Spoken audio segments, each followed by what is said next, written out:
अल्लाह के डर से। कंफर्म टिकट जन्नत का है उनके पास। हज़रत उमर जिनकी शान में कुरान की आयतें उतरी, नबी के फरमान मौजूद है, लौ काना बादी नबी लकाना उमर अल खत्ताब, अगर मेरे बाद कोई नबी आना पॉसिबल होता उमर नबी बन के आता। वो कैसा रोते थे अल्लाह के डर से, आंसू बहते बहते दोनों गाल पर नाली बन गई थी। कंफर्म टिकट था जन्नत का। हज़रत उस्मान गनी, मौला अली, अशरा मुबश्शरा,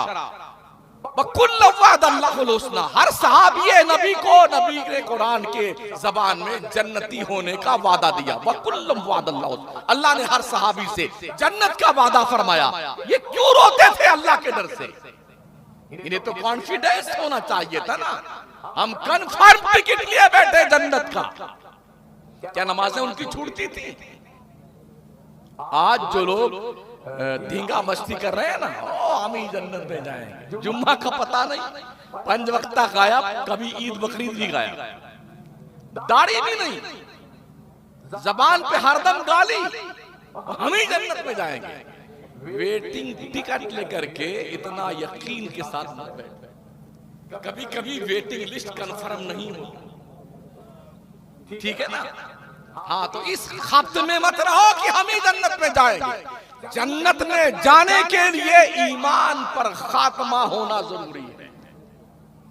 अल्लाह फरमाता फमन ज़ुहज़िहा अनिन नार व उदखिलल जन्नत फ़क़द फ़ाज़ व मल हयातुद दुनिया इल्ला मताउल गुरूर।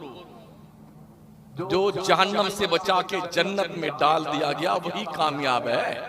दुनिया की जिंदगी तो खेल कूद की धोखे की जिंदगी है। इस धोखे की जिंदगी पे मेरी बिल्डिंग, मेरी गाड़ी, मेरा घर, मेरा कुंबा, मेरा परिवार, इधर मरे नहीं है, जेब से चाबी छीन लिया औलाद ने, जल्दी करो जल्दी करो जल्दी करो, कब्र तैयार करो जल्दी कीजिए। मिन्हा खलकनाकुम व फिहा नुईदुकुम व मिन्हा नुखरिजुकुम तारतन उखरा। अब्बा आप जानो, आपकी कब्र जाने, हम चले बंटवारा करने के लिए। यही हर घर की रीत है, हर घर की रीत यही है। किसके लिए कमाई करते हो? रोज 99 के चक्कर में झूठ, मकर, फरेब, दगा, बेईमानी, चोरी, चमारी, बिल्डिंग बन जाए, गाड़ी आ जाए, बच्चे खुशकिस्मत हो जाए, बढ़िया सी जिंदगी गुजारें। हमारे आका सल्लल्लाहु तआला अलैहि वसल्लम एक दिन हज़रत अबू हुरैरा के साथ मदीना शहर से बाहर निकले, एक कब्र देखी। हुजूर ने फरमाया, अबू हुरैरा ये कब्र देख रहे हो? हाँ यार। आका फरमाते हैं, अबू हुरैरा तुम लोग जो जल्दी जल्दी 2 रकात नमाज पढ़ लेते हो ना, ये बंदा जब से इंतकाल किया है तब से अल्लाह से गुजारिश करता है, रिक्वेस्ट कर, अल्लाह एक बार फिर से दुनिया में भेज दे 2 रकात नमाज पढ़ने के लिए, या अल्लाह एक बार। मगर अबू हुरैरा कयामत तक इसे दोबारा 2 रकात पढ़ने का अल्लाह मौका नहीं देगा। क्या ख्याल है आप? ओ जुम्मा गुल करने वालों, मस्जिद के मुअज्जिन की सदा को सदाए बसहरा साबित करने वालों, मस्जिद के सामने बैठ के गप्पे लड़ाने वालों, कब्रिस्तान की गैलरी के पास फोटो खिंचवाने वालों, सेल्फी लेने वालों, कुछ सोचा है तुमने? कुछ गौर किया तुमने?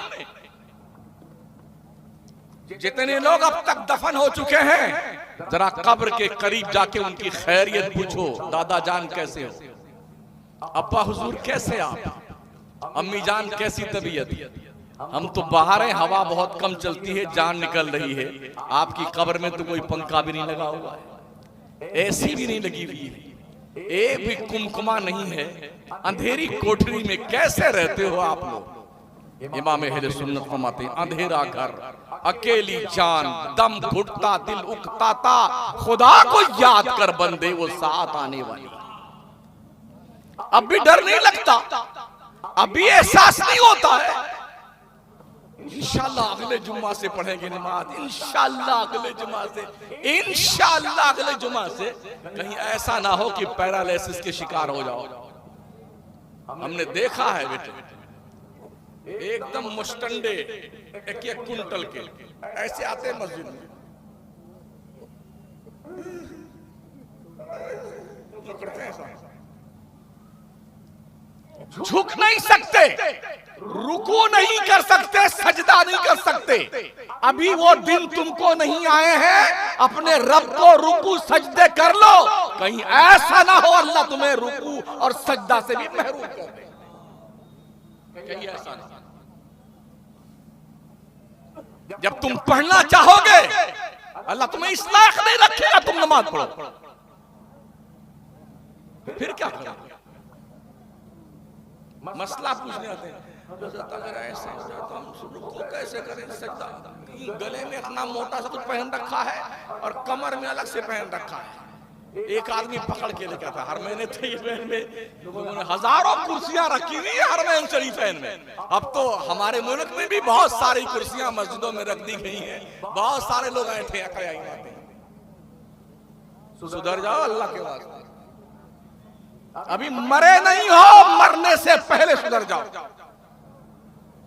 अपनी अक्लों का इलाज कर लो, दीन सीखो दीन, और दीन तुम्हें कॉलेज और यूनिवर्सिटी में नहीं मिलेगा, इन मदरसों में मिलेगा। बाज़ाब्ता तौर पर हमने कॉलेज भी देखे हैं, यूनिवर्सिटियां भी हमने देखी, बड़ी प्लानिंग के तहत बच्चों को हाईजैक किया जाता है। छोटे छोटे 3-3 साल के बच्चे, 3.5, यानी लोग इतना परेशान हो गए अपने बच्चों से। अगर कोई चिल्ड्रन हाउस बन जाए कि पैदा करके बच्चे लाके यहाँ छोड़ जाओ, हम ही पाल लेंगे, तो लोग जल्दी छोड़ाएंगे। 2 दिन का बच्चा छोड़ के जाएंगे, आप पालो हम पैसा दे देंगे, आप हमको छुट्टी मिल जाए पालने से। बच्चों को छोड़ के आते कॉलेज में, और जानते उनकी प्लानिंग, खूबसूरत खूबसूरत लड़कियां अच्छे अच्छे ड्रेस पहन करके, सज धज करके, प्लेट में चॉकलेट, लॉलीपॉप, क्या क्या लेकर के खड़ी रहे, वेलकम वेलकम ऐसा, वेलकम वेलकम, गोद में उठाती हैं, पप्पी लेती हैं। वो बच्चा 3 साल का जब स्कूल में आता है तो प्यार का ये माहौल देखने के बाद उसको लगता है यहाँ ठीक है, अब यहाँ पढ़ने जाएंगे, बड़ा खुश आता है। हमारे मदरसों में क्या होता है, बड़े अदब के साथ ऐसे पकड़ता है मौलाना साहब हाथ छोटे छोटे बच्चों का, इतना डंडा मार मार के वो चिल्लाता रहता है, ये मार, ये भी नहीं जानता इसकी कैपेसिटी क्या है बेचारे की। देखिए भी बहुत आसान हो गया, यूट्यूब पर सर्च कीजिए, मारने वाले मौलवियों एक से एक निकलेंगे, मार मार करके गधा बना दिया बेचारों बच्चों। सलाम के वक्त जब घंटी लगती ना प्रेयर की जब घंटी लगती है, तो 1-2 मौलाना डंडा लेके गली साइड में घूमते रहेंगे, अब देखता हूं कौन, अब देखता हूं। जैसे कोई बच्चा अंदर इंटर हुआ सलाम के शुरू होने के बाद में, खबीस उधर रुक जा, बेचारा डर के मारे के तो पेशाब कर मारे, किनारे खड़ा हो गया, उधर किनारे खड़ा। जब सलाम से फारिग हुए, इधर आ जाओ, दे मार। अल्लाह के बंदो इतना मत मारो कि बच्चे मदरसे को बैतुल ज़रब समझ लें। अगर मदरसे को मार पिटाई का घर बच्चे समझ लेंगे तो बच्चे पढ़ने नहीं आएंगे। इन्हें प्यार दीजिए, मोहब्बत दीजिए, ताकि बच्चे आपके करीब आए और फिर इन्हें आप दीन की तालीम सिखाएं। बहुत कमियां हैं हमारे अंदर, हमें उन कमियों को दूर करने की जरूरत है साथी, वरना याद रखना जमाना आपको ऐसे खड्डे में ढकेलने को तैयार है, बस गिरने की देरी है, हम एकदम किनारे खड़े हुए हैं। सर्च कीजिए अपने आप, फिक्र कीजिए, आप चलिए ना रास्तों में लोग ढूंढ कसते हैं, हम तो अपना आईडी प्रूफ छुपा नहीं सकते हैं, कुर्ता पजामा तो हमारा है ही माशाल्लाह, दाढ़ी शरीफ भी है, सुभान अल्लाह, टोपी भी है, सब लगी रहती है। हम तो दूर से ही पहचाने जाते हैं कि मुसलमान हैं, मौलाना है, हाफिज जी है, कारी साहब वगैरह वगैरह। आम आदमी जो सिर्फ पैंट बुशर्ट में रहता है, दाढ़ी नहीं रखता है और टोपी नहीं लगाता है, तो वो तो कॉमन सेंस रहती है, ये सब में चल जाता है, लोग पहचान नहीं पाते। लेकिन हमें दूर से लोग पहचानते हैं, हमें वो टोन भी झेलने पड़ते हैं, तो लोग पीछे से आवाज कसते हैं पाकिस्तानी है। ये फलाना है, ये कहां जा रहा है पाकिस्तान, आतंकवादी है, ये जुमले हमको सुनने पड़ते हैं। सुन करके इस कान से निकाल देना पड़ता है। हमारे प्रति, हमारे ताल्लुक से दुनिया की सोच क्या है, हमें उस सोच को बदलने के लिए पढ़ना होगा और सिर्फ पढ़ना होगा। पढ़िए और अपना मकाम पहचानिए।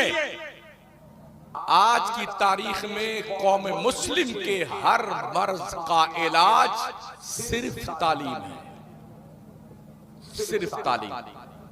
20 साल से 25 साल तक के लिए ठान लो कि मुझे सिर्फ पढ़ना है और सिर्फ पढ़ना है।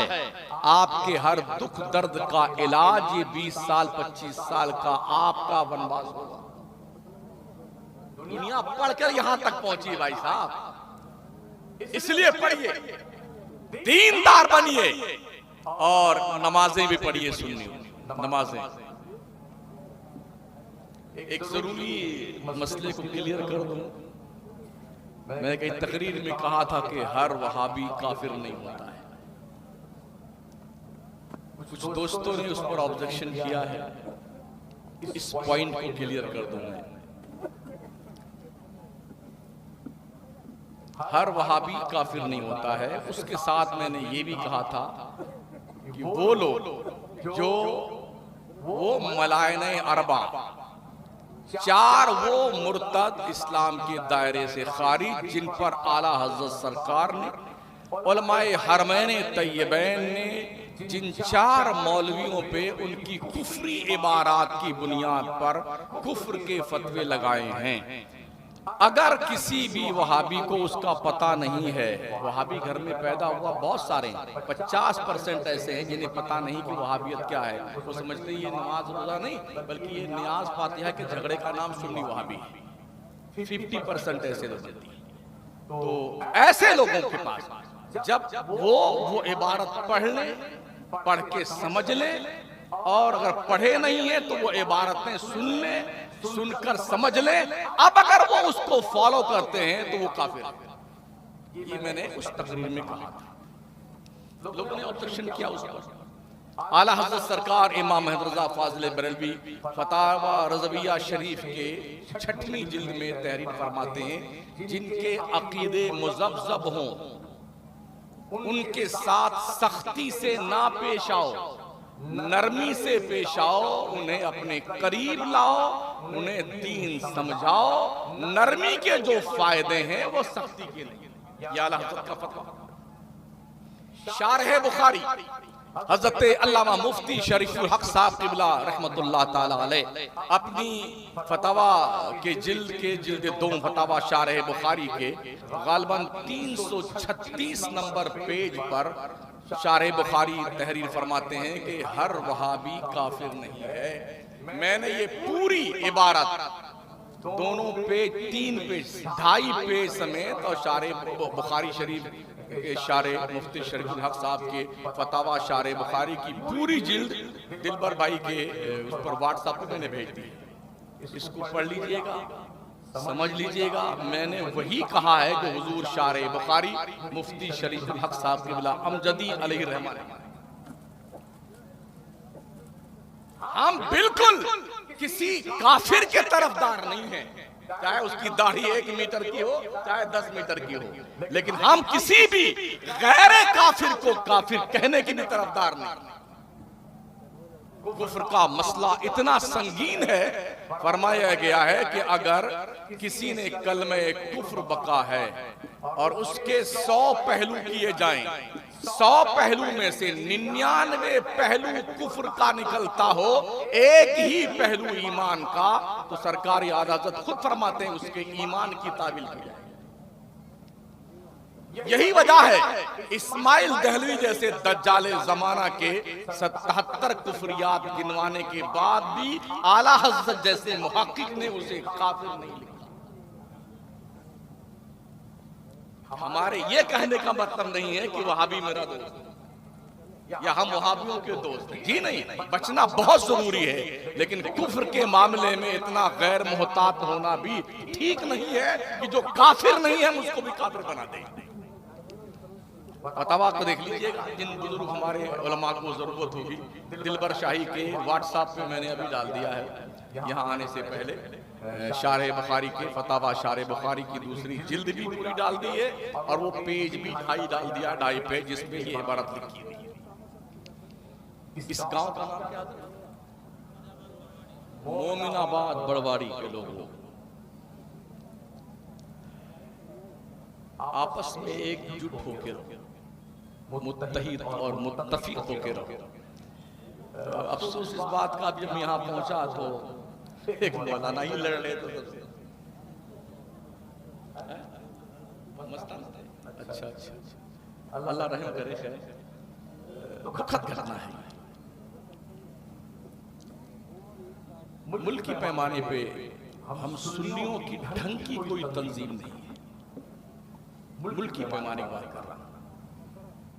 छोटे छोटे खानों में हम सुन्नी हो करके एक ही अकीदा है, एक ही सोच है, बरेली शरीफ को हम फॉलो करने वाले हैं, फिर भी हमारी सोच अलग अलग बटे हुए खानों में। क्यों यार, क्यों एक नहीं होते हो? बुनियादी मरसूस क्यों नहीं बन जाते? भाई इज्जतें तो अल्लाह देता है, अल्लाह ही जलील करता है किसी को, अल्लाह इज्जत देता, मैं नहीं कहता। अल्लाह खुद फरमाता वो तो इज्जो मंतशा वो तो जिल्लो मंतशा। अल्लाह जिसे चाहता इज्जत देता है, जिसे चाहता जलील कर देता है। इज्जत देने की बारी आई तो हबशा के बिलाल को काबा की छत पर पहुंचा दिया अजान देने के लिए, और जलील करने की बारी आई तो अबुल हकम माना जाने वाला अबू जहल पूरी दुनिया इंसानियत में अबू जहल के नाम से पहचाना गया और जाना गया। यह है इज्जत देने वाला रब, और जलील करने वाला रब। तो इज्जत रब से मांगी जाए, जिल्लत से बचने की रब से दुआ मांगी जाए। अल्लाह ही इज्जत देता है, उसकी तहसील काम पर कष्टकोले गदाई लेके भीख मांगने की जरूरत है। दोस्ताने मोहतरम, 10 बच्चों ने आज हिफ्ज़े कुरान की तकमील की है, जिनके सरों पे दस्तार उलमा के हाथों से बांधी गई है। इन्होंने अपने सीने में कुरान महफूज किया है। और आप समझ सकते हैं 30 पारे के जो हाफिज होते हैं बच्चे, कुरान जैसी वो अजीमुल मर्तबत किताब जिसका बोझ बर्दाश्त करने की सलाहियत पहाड़ नहीं रखता है। लौ अंज़लना हाज़ल कुरान अला जबलिन लरअयता खाशिअम मुतसद्दिअम मिन खशियतिल्लाह। अगर मैं कुरान पहाड़ों पे उतारता तो ए मुखातब तू देखता अल्लाह की खशियत से पहाड़ रेजा रेजा हो जाता। पहाड़ जिस बोझ को बर्दाश्त नहीं कर सकता, मुसलमान का मेरे ख्याल से 11 साल का बच्चा होगा, 12 साल का, ठीक है। इस बच्चे के दिल ने वो 30 पारे का बोझ बर्दाश्त किया जो पहाड़ नहीं बर्दाश्त कर सकता। पहाड़ कितना मजबूत होता है, कितना सख्त होता है, और दिल गोश्त का एक लोथड़ा होता है ना, 100 ग्राम का या 150 ग्राम का वो दिल होता है। मेरे बुजुर्ग फरमाते हैं इंसान के पहलू में गोश्त का एक लोथड़ा है, जब तक वो ठीक है, पूरी बॉडी ठीक है, वो गड़बड़ हो गई तो पूरी बॉडी गड़बड़ हो जाती है। फिर आका फरमाते हैं अला वही अल कल्ब, लोगों सुन लो, वो दिल है। दिल अगर ठीक है तो पूरी बॉडी ठीक है, और दिल खराब हुआ तो पूरा जिस्म खराब हो जाता है। वो गोश्त का एक लोथड़ा 100 ग्राम का जो बोझ पहाड़ नहीं बर्दाश्त कर सका, वो एक मुसलमान के 11 साल के बच्चे के दिल ने बर्दाश्त किया। इस बोझ को बर्दाश्त करने के लिए बॉडी बिल्डर होना जरूरी नहीं है। कितना छोटा सा है, मेरे ख्याल से अगर इसको तौला जाए तो 30 या 35 किलो का होगा, इससे ज्यादा नहीं। उम्मन हुफ्फाज जो है दुबले पतले ही होते हैं। इधर भी देखिए कोई तंदुरुस्त रुस्तम पहलवान नहीं दिखता हमें, सब दुबले पतले दिखते हैं। बोझ बर्दाश्त करने के लिए कुरान की अजीमुल मर्तबत किताब का बोझ बर्दाश्त करने के लिए सलामती वाला दिल होना चाहिए। जिन दिलों पे ये तहरीर लिखी जाती है ना, अल्लाह फजल फरमाता है, और फिर ये दिल इसे कब्र की मिट्टी खा नहीं सकती, जहन्नम की आग जला नहीं सकती है। ये एजाज है रब की तरफ से कुरान याद करने वाले। जिस दिल में कुरान नहीं है वो दिल सुनसान घर की तरह है। जिस घर में कोई आदमी बिल्डिंग बना के छोड़ दे, उसमें रहे नहीं ना, तो उस पे शैतान का कब्जा हो जाता है। फिर किसी बाबा को, अरे बाबा हमारे घर में आवाजें आती हैं, कोई पलीता बना दो, कोई ताबीज बना दीजिए, हम रह नहीं सकते, उसमें धमाका होता है, तो बाबा लोगों की भी निकल पड़ती है। तो जिस घर को आबाद न रखेंगे आप, उसमें जिन्नातों का, शैतानों कब्जा हो जाता। और जिस दिल में कुरान की आयतें नहीं होती हैं, उस दिल पर भी शैतान का कब्जा हो जाता है।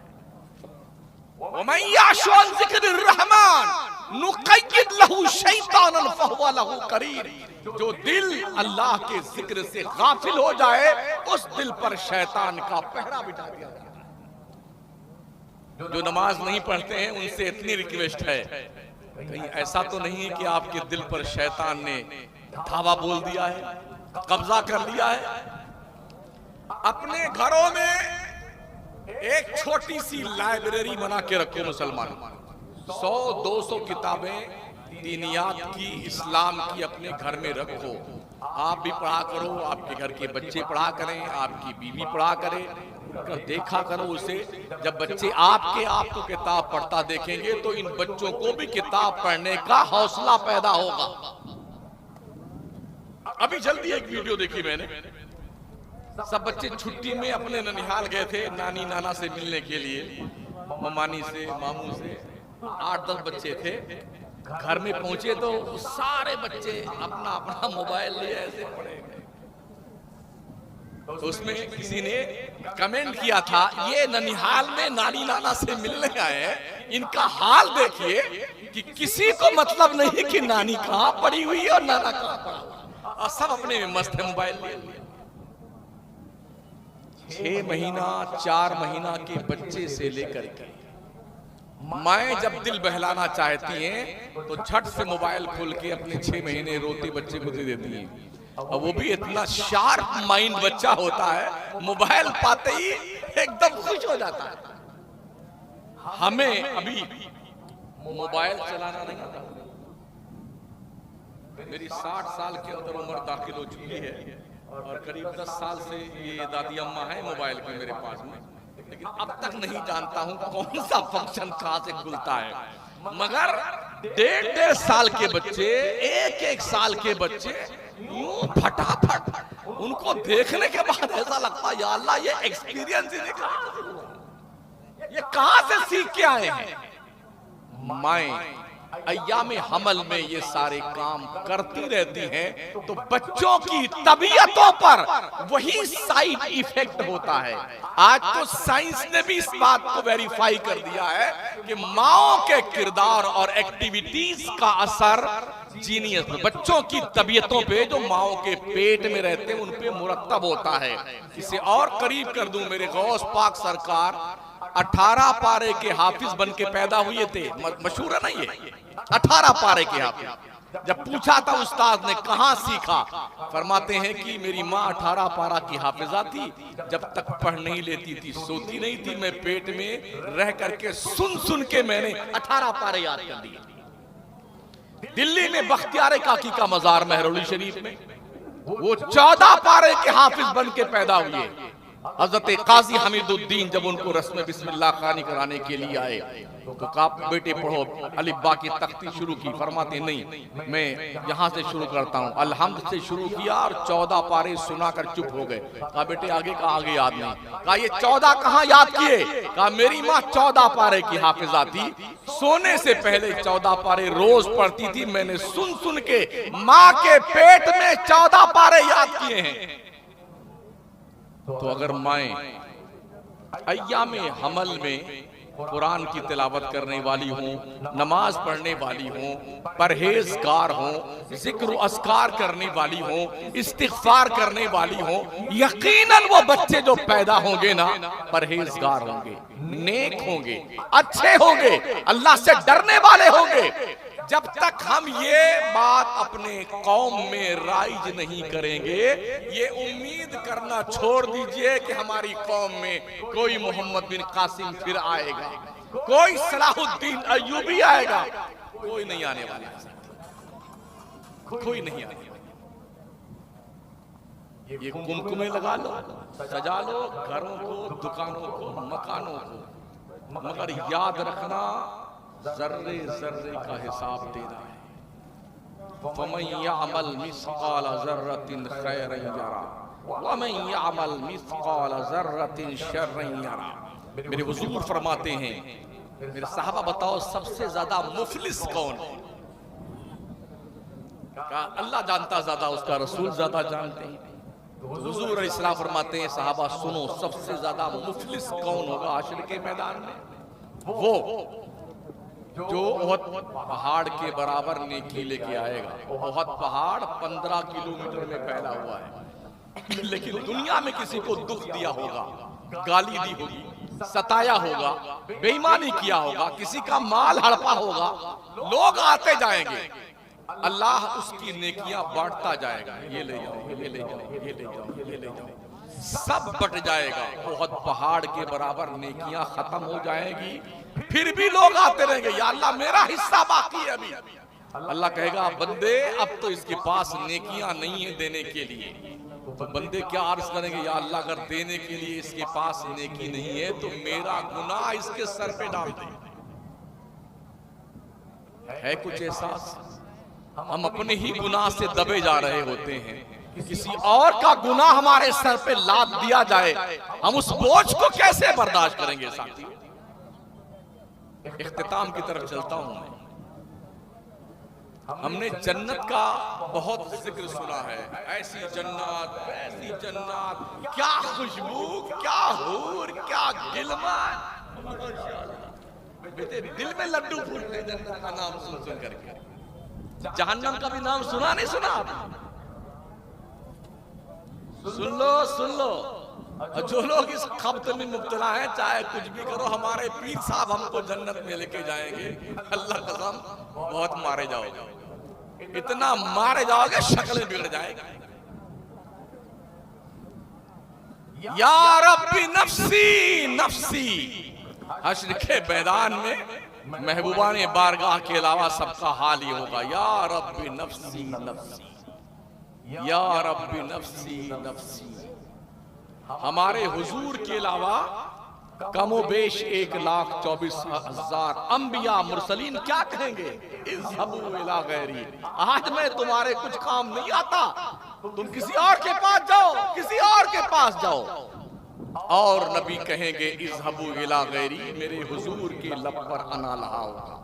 हमारे मुस्तफा की शान बहुत बुलंद है। तो आप ये सोच करके इस खपते में मुब्तला मत रहे।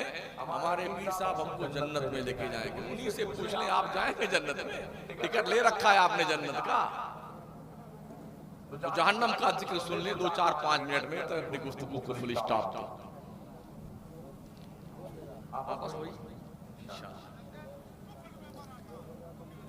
अगर हम इनको जन्नत की बशारत देते हैं, माशाअल्लाह क्या जिंदाबाद जिंदाबाद। अल्लाह अल्लाह। जहन्नम अल्लाह के सरकश बागी बंदों के लिए बनाया गया। एक वक्त की नमाज जानबूझकर बिला उज़्रे शरई छोड़ने वालों, सुन लो कान खोलकर, 2,86,00,000 साल जहन्नम में जलना पड़ेगा। एक वक्त की नमाज आपने कितनी छोड़ी है जोड़ लीजिएगा। और ये भी सुन लो, वो साल कौन से दिन का होगा? ये 12 घंटे वाला नहीं होगा। वइन्ना यौमन इंदा रब्बिका अल्फी सनतिन मिम्मा तउद्दून। अल्लाह फरमाता है आखिरत का एक दिन दुनिया के 1,000 साल के बराबर होगा। 2,86,00,000 साल अगर एक वक्त की नमाज बिला उजरे शरई छोड़ने वाले को जहन्नम में जलना पड़ेगा, तो जिसने कई साल तक नमाजें ही नहीं पढ़ी हैं, वो कितने दिन तक जलेगा? सोचिए और रोज सोचिए। मेरे नबी फरमाते हैं अंत अबुदल्लाह कअन्नका तरा फइन लम तकुन तरा फइन्नहु यरा। मेरे बंदो, अल्लाह की तरफ से ए मेरे बंदो, तुम अल्लाह की इबादत ऐसी करो, तुम ऐसी इबादत गोया तुम खुदा को देख रहे हो। अगर ये कॉन्फिडेंस नहीं जमता तो इतना तो यकीन रखो तुम्हारा रब तुम्हें देख रहा है। मगर हम तो देखते नियत बांधने के बाद कोई इधर देखता है, कोई इधर देख के सजदा करता है कि ये कैसे सजदा करता है। कोई इमाम साहब का कुर्ता पजामा देखता है, कोई इमाम साहब की टोपी देखता है। क्या हो गया भाई साहब, ये चक्कर बकर क्यों देख रहे हो? बारगाह रसूल में जिब्रील आए, एक जोर का धमाका हुआ। हुजूर ने पूछा जिब्रील ये धमाका कैसा है? कहा या रसूलल्लाह 70 साल पहले जहन्नम की मुडेर से एक पत्थर जहन्नम में ढकेला गया था, 70 साल के बाद जहन्नम की तह में पहुंचा ये धमाका। उसका बाल से ज्यादा बारीक, तलवार से ज्यादा तेज, उस पुलिस परात पर से सबको गुजरना है। अगर तुम ये समझते हैं ये मौलाना लोग किस्सा कहानी सुनाते हैं, कोई बात नहीं, इंशाअल्लाह पता चल जाएगा वहां जाने के बाद। सबको गुजरना उस पर से। जहन्नम को अल्लाह ने अपने सरकश और बागी काफिर बंदों के लिए, मुशरिक बंदों के लिए बनाया है। जानते हैं जहन्नमी का ये जो शोल्डर है ना, शोल्डर, इस शोल्डर से लेके इस शोल्डर तक अगर यहाँ से घोड़े पे बैठ करके कोई घुड़सवार दौड़ाए घोड़ा और मैक्सिमम दौड़ाता रहे, कहीं ना रुके, 2 महीना लगेगा इस शोल्डर से इस शोल्डर तक पहुंचने में। जहन्नमी का ये शोल्डर इतना चौड़ा कर दिया जाए। ये दांत है ना, दांत, एक दांत बहुत पहाड़ के बराबर होगा जहन्नमी का। हमारे कितने दांत हैं? 32। बहुत पहाड़ कितना बड़ा है? 15 किलोमीटर में। एक दांत 15 किलोमीटर का, तो 32 दांत कितने होंगे? मेरे ख्याल से 480 किलोमीटर। ये